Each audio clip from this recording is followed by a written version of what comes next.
అందరికన్నా పెద్ద షావుకారులు ఎవరు అంటే డ్వాక్రా సంఘాలు. దాదాపు 20,000 కోట్ల రూపాయలు మీరు చేసినటువంటి సేవింగ్ ఈరోజు మీ సెర్ఫ్ లో ఉంది, ఎవ్వరికి కూడా తెలియదు. మీ అదృష్టం ఏంటంటే లాస్ట్ గవర్నమెంట్ కి ఇది కనపడలేదు. మీ అదృష్టమే లాస్ట్ గవర్నమెంట్ కి ఇది కనపడలేదు.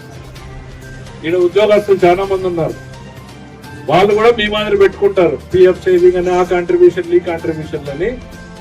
28,000 కోట్లు వాళ్ళు గవర్నమెంట్ తో పెడితే 28,000 కోట్లు వాడేసినారు. ఇప్పుడు నేను కట్టాల్సి వస్తుంది. వాళ్ళు ఉద్యోగులకు సంబంధించినటువంటి సొమ్ము 28,000 కోట్ల రూపాయల వరకు వాడేసింది.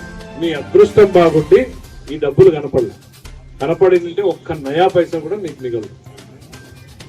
ఈ రోజు మేము వచ్చిన తర్వాత ఏం చేసాం, మొత్తం స్టడీ చేసి దీన్ని ఎట్లా సద్వినియోగం చేయాలి, ముందు ఎవరి కళ్ళు దీని మీద పడకూడదని చెప్పి 50% ఫిక్స్డ్ డిపాజిట్లకి వేసినాం. ఇంతవరకు మీకు వడ్డీ కూడా రాలే, ఊరికే బ్యాంక్ అకౌంట్ లో పడేసినారు. దాన్ని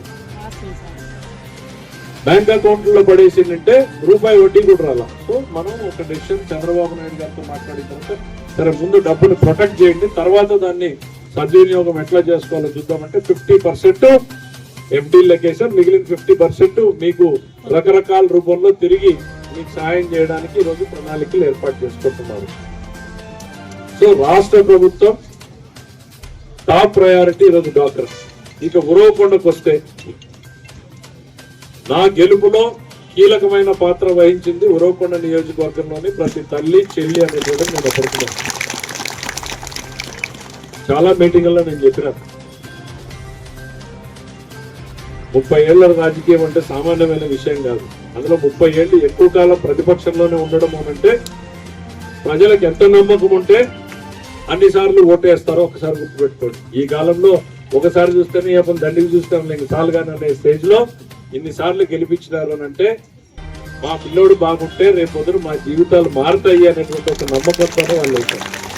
వాళ్ళ జీవితాల్లో కొంతైనా మార్పు తీసుకురావాల్సిన బాధ్యత ఈరోజు నా మీద ఉంది. రాష్ట్రానికి ఎంత శ్రమ పడ్డా కూడా ఉరవకొండ నియోజకవర్గంలో ప్రతి తల్లి చెల్లి పెట్టుకున్న నమ్మకాన్ని నిలబెట్టాల్సిన బాధ్యత కూడా నాకు. రైతులు ఈ రోజు ఏదైతే ఉన్నారో వాళ్ళ రుణం తీర్చుకునేటువంటి ప్రయత్నం చేశాం. అందరి నీవా కార్యక్రమం మీరు చూస్తుంటారు. మనకు నీళ్లు ఈ రోజు బ్రహ్మాండంగా వస్తున్నాయి, ఇంకా పిల్ల కాలువలు రెడీ చేయాలి. వచ్చిన మొదటి సంవత్సరంలోనే రాష్ట్ర చరిత్రలో అంటే ఉమ్మడి రాష్ట్రంలో కూడా ఒక ప్రాజెక్టు మీద అంత డబ్బులు పెట్టలా. 3,800 కోట్ల రూపాయలు ఒక హంద్రీ నీవా కేటాయించాం. కేటాయించడమే కాదు, పనులు కూడా చేసి వైడనింగ్ చేసి ఒకే ఒక సంవత్సరంలోనే ఈరోజు నీళ్లు తీసుకొచ్చామంటే అది 40 టీఎంసీలు నీళ్లు తీసుకొచ్చే డిజైన్ చేస్తే ఇవాళ 50 టీఎంసీలు దాటి తీసుకొచ్చాము. ఈ జిల్లా రుణం తీసుకున్నాము అనేటువంటి చెప్తా ఉన్నాం. మా అక్క చెల్లెళ్ళకి ఏం చేయాలి అని అంటే డబ్బులు ఇస్తే సాయంత్రానికి ఖర్చు అవుతుంది. అదే వాళ్ళకి పని పెట్టగలిగితే వాళ్ళ కుటుంబాన్ని నడుపుతారు. నేను ఎక్కడికి పోయినా కూడా నన్ను అడిగేటువంటిది అట్లీస్ట్ ఈ చుట్టుపక్కల ఉండేవాళ్ళు నా ఏందో ఫ్యాక్టరీ తీసుకొస్తారు అంటే ఎంత తపన ఉంది వాళ్ళకి పని చేయాలని. చదువుకోండి పిల్లోళ్ళకి కూడా ఇంకా రాలేదు, డిగ్రీ చదివే పిల్లోనికి కూడా ఇంకా రాలేదు ఈ కాలంలో. కానీ కుటుంబాన్ని పోషిస్తున్న ఆమెకి కుటుంబం భారం అనిపించుకోకుండా అన్న ఏదో ఒకటి తీసుకురా అన్న ఇంత సాయంత్రానికి చేసుకొని తింటాము అంటే ఎంత బాధ్యత తల్లికి ఉంది.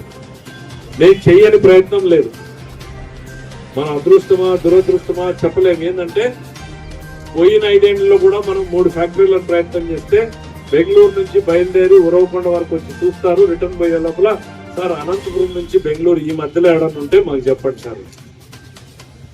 లాస్ట్ టైం చంద్రబాబు గారిని రిక్వెస్ట్ చేసి జాకీని మనం తీసుకొస్తే వాళ్ళందరికీ చూపిస్తే అప్పుడు కలెక్టర్ని ఎంట పెట్టి పంపించాం.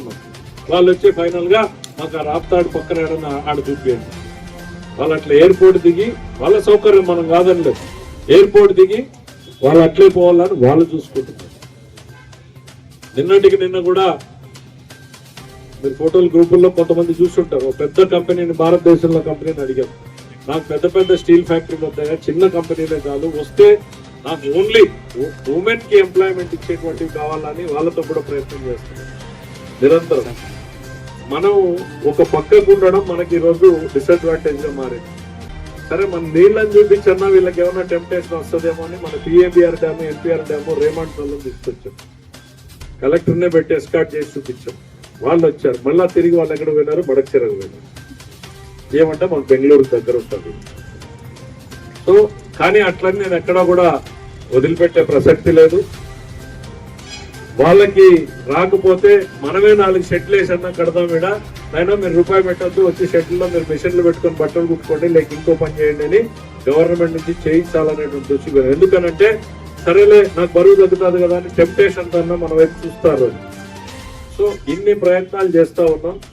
క్షేత్రస్థాయిలో నేను మిమ్మల్ని కోరేది ఒకటే, నవ్వుకుంటా మాట్లాడండి. మా అక్కయ్య గారికి కోపము బాధ ఉంటుంది, వాళ్ళకి ఏదన్నా బిల్లు పడలేదంటేనో డబ్బులు రాలేదంటేనో ఓపిక్గా ఎక్స్ప్లెయిన్ చేయండి.